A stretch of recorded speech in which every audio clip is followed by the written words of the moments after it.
ఏంటి అట్ట చూస్తున్నావు? ఆ రౌడీ దగ్గర నన్ను వదిలేసి అందరూ పారిపోయారు. మీరెందుకు పారిపోలేదు? మీకు ప్రాణం అంటే తీపలేదా?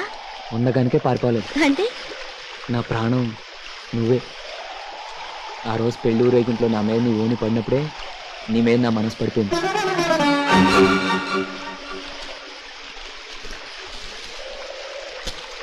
పోసిన గంజిలో తొరక సానా సిగ్గుందే. చూడు, నేను కూడా నీకు నచ్చితే మా అమ్మతో చెప్పి మీ పెద్దలతో మాట్లాడిచ్చి లగ్గంటిచ్చేత. ఆ ఏడుపేంటి? నేనంటే నీకు ఇష్టం లేదా? తెల్లారితే నా పెళ్ళి. ఎగ్జిబిషన్కి నాతో పాటు వచ్చినతనే నాకు కాబోయే భర్త. ఈ పాటికి పెళ్లి వాళ్ళంతా గుడి దగ్గరికి వచ్చేసి ఉంటారు. పిచ్చేదాన్ని, నీకు పెళ్ళని తెలియక ప్రేమించానని చెప్పాను. ఏమనుకోకు. లచ్చ అనుకుంటాం, అన్నీ జరుగుతాయా? పైనాడు ఆడు రాయాలి. పదేళ్దాం. ఏమండి, ఆవిడొచ్చింది.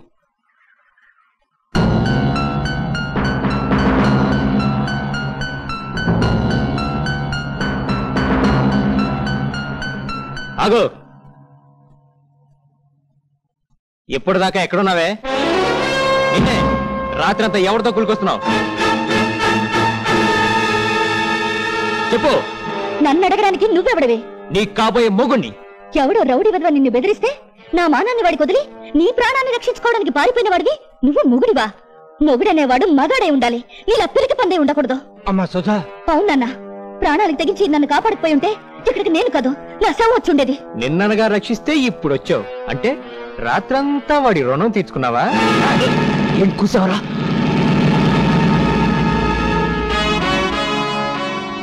ఆ దేవుడి మీద ఒట్టేసి చెప్తున్నాను, ఈ అమ్మకి ఏ పాప తెలియదు, నిప్పులాంటిది. అయితే రాత్రి వర్షంలో ఆరిపోయి ఉంటుంది. బాబు, నా బిడ్డ అలాంటిది కాదు. పీటల మీద పెళ్లి ఆగిపోతే దాని బతుకు నాశనం అయిపోతుంది. ఈ పెళ్లి జరిపించండి, మీ కాళ్ళు పట్టుకుంటాను. వీడి కాళ్ళు పట్టుకోవాల్సిన అవసరం నీకు లేదు. వీడు చేసుకుంటానన్నా నేను చేసుకోను. ఈ మగాడి మీద మనసైందా? నీ మీద మనసు విరిగిపోయింది. ఒక్క రాత్రికి నన్ను నమ్మలేని వాడివి, జీవితాంతం నిన్ను నేనెలా నమ్మాలి? నువ్వు నమ్మినా నమ్మకపోయినా నీకు దిక్కు నేనేనే. ఎప్పటికైనా నా కాళ్ళమే పడు. క్షణం ఆగితే నా కాలు నీ తలం తాకుతుందేమో కానీ నా చెయ్యి నీ కాలం తాకదు. వెళ్ళిక్కడి నుంచి. నేనిక్కడి నుంచి వెళితే నువ్వు మరొకరికి పెళ్ళంగా కాదు కదా, ఉంపుడు గతిగా కూడా పనికిరావు.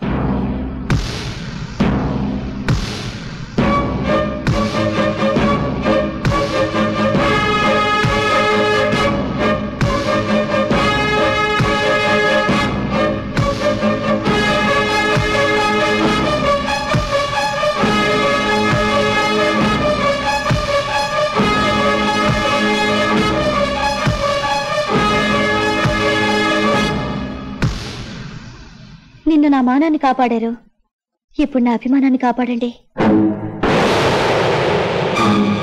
నా జీవితానికి రెండే పరిష్కారాలు.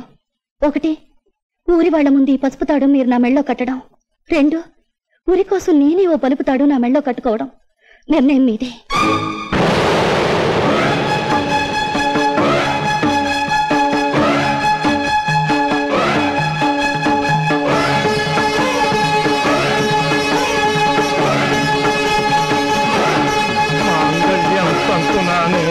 మమ జీవన హేతునాం కంఠే భద్నాం శుభగే సంజీవ శరదశతం.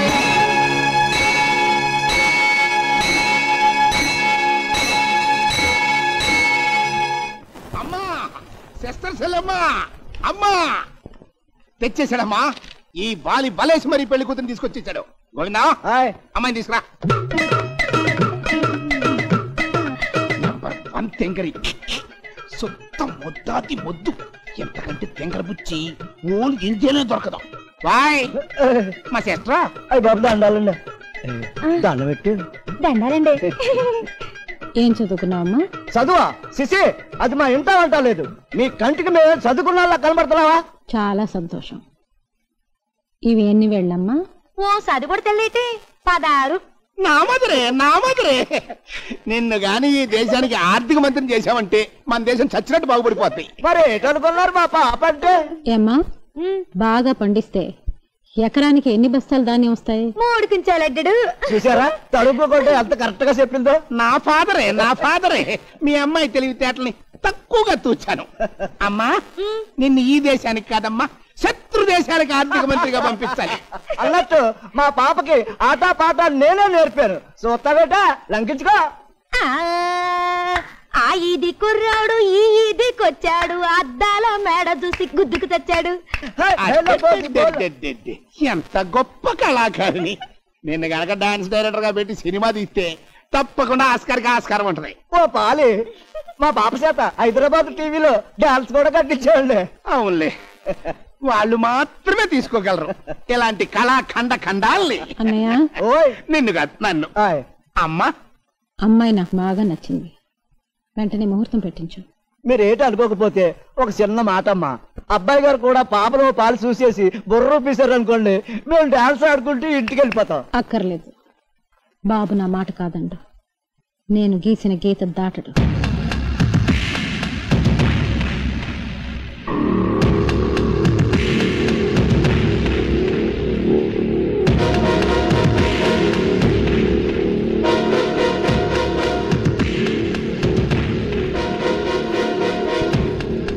అమ్మా నీ కాడలు.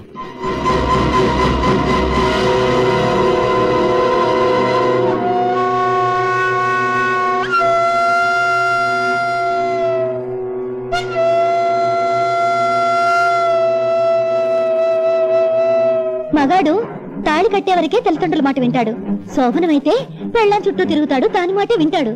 అలా తప్పని పరిస్థితిలో తాళి కట్టాల్సి వచ్చింది. నీకు చెప్పకుండా పెళ్లి చేసుకున్నాను కోపంగా ఉందమ్మా. నా కొడుకు ఇంత గొప్ప పని చేసినందుకు గర్వపడుతున్నాను, ఎంతో ఆనందిస్తున్నాను. చూసా మా అమ్మ ఎంత మంచిదో. నేను చెప్పాను మా అమ్మ కోపం రాదని. పిల్ల పాపంతో కలకాలం వర్తిల్లండి. లేవండి, అమ్మాయిని లోపలికి తీసుకెళ్ళి బాబు. వెళ్ళమ్మా.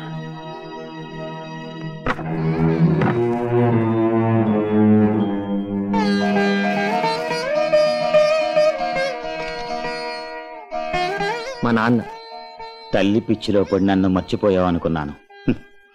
గుర్తున్నానన్నమాట. కొంచెం లూజు. ఇదిగో మేము పెళ్లి చేసుకున్నాం, కాస్త దీవించు. శుభం. దేవుడు మిమ్మల్ని చల్లగా చూస్తాడు. నీ పేరేమిటమ్మా? సుధారాణి అండి. లక్ష్మీదేవిలా ఉన్నావమ్మా. అందుకని పేకపీసి చంపేస్తావేంటి? కాదురా, నా కోళ్ళకి 2 మంచి మాటలు చెప్దామని. అయితే పై పైన పట్టుకొని చెప్పు. నీ రాకతో ఈ ఇంటికి పట్టిన శని వదిలిపోవాలా? వదిలిపోతలే, నువ్వు వదిలే. నువ్వు ఉండరా. చూడమ్మా, ఈ ఇంట్లో నేను తప్ప మిగతా వాళ్ళంతా పిచ్చాళ్లే. అందరికన్నా పెద్ద పిచ్చాడు వీడు. ఇందుకే నిన్ను గదిలో పెట్టింది. నువ్వు పద పద పద పద. సంతాన ప్రాప్ దీర్ఘ సుమంగళి భవ. ఏమైంది అత్తయ్య? ఏం చెప్పాలో ఎలా చెప్పాలో తెలియడం లేదు. మీ అబ్బాయి పెళ్లి మీ కళ్ళ ముందు జరగలేదని బాధపడుతున్నారు అత్తయ్య? జరిగిపోయిన పెళ్లి గురించి బాధపడ్డలేదమ్మా, జరగబోయే శోభనం గురించే భయపడుతున్నాను. ఏమిటత్తయ్య మీరనేది? 27 ఏళ్ళు వచ్చినా దొరబాబుకి పెళ్ళెందుకు చేయలేదో తెలుసమ్మా. వాడి జాతకంలో దోషం ఉంది. 28 ఏళ్ల వరకు వాడు కాపురం చేయకూడదు. అలా చేస్తే ప్రాణగండం అని జ్యోతిష్కులు చెప్పారు. ఎంత కొడుకైనా వయసు వచ్చిన కుర్రాడు కదా, ఈ విషయం వాడితో చెప్పలేకపోయాను. అందుకే తప్పనిసరి ఇప్పుడు నీతో చెప్తున్నానమ్మా. ఇంకా 1 సంవత్సరం వరకు నువ్వేం చేస్తావో, ఎలా ఆపుతావో వాడి ప్రాణాలు నీ చేతుల్లో ఉన్నాయమ్మా. నా తాళిబొట్టు నేను కాపాడుకుంటానత్తయ్య. గడువు తీరే వరకు ఆయన దూరంగానే ఉంచుతాను. కానీ వాడు మగవాడమ్మా. నేను ఆడదానత్తయ్య. ఈ విషయం నాలోనే దాచుకుంటాను. మీరు నిశ్చింతగా ఉండండి. ఏమిటోనమ్మా, పగవాళ్ళకు కూడా రాకూడని కష్టం నీకొచ్చింది. ఈ విషయంలో మాత్రం మీ ఇద్దరి మధ్య అపార్థాలు రాకుండా చూసుకో తల్లి.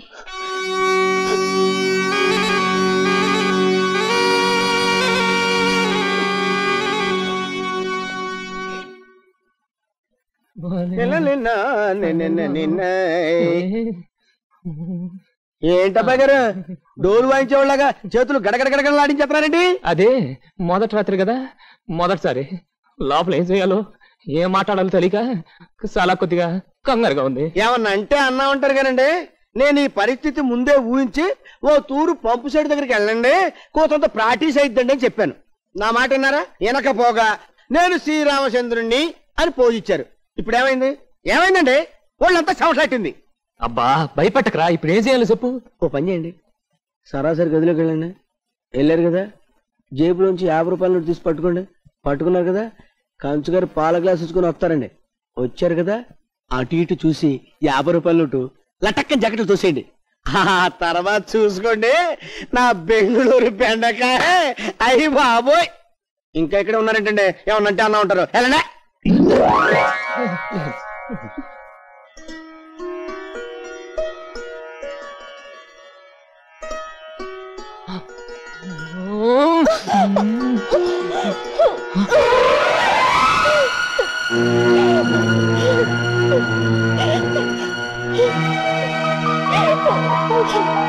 ఓ ముద్దు ముచ్చట తెలియని నీలాంటి పల్లెటూరు మధ్యని ఎవతి చేసుకుంటుందో గాని చస్తే కాపురం చేయదు. అర్థమైంది. ఆ రోజు నా చేత తాళి కట్టించుకుంది నలుగురిలో అల్లరి పాలు కాకూడదని, మీ నాన్న పరువు పోకూడదనే గాని నన్ను ఇష్టపడి మాత్రం కాదు. చదువు సంధ్య లేని పల్లెటూరు బయటనేగా నేను నీకు మొగుడుగా పనికాంది. సస్తాన్ని నేడిస్తే జాలిపడి తాళి కట్టానే గాని ముట్టుకోవద్దని ఏడిస్తే ముట్టుకునేంత మూర్ఖుడిని కాను.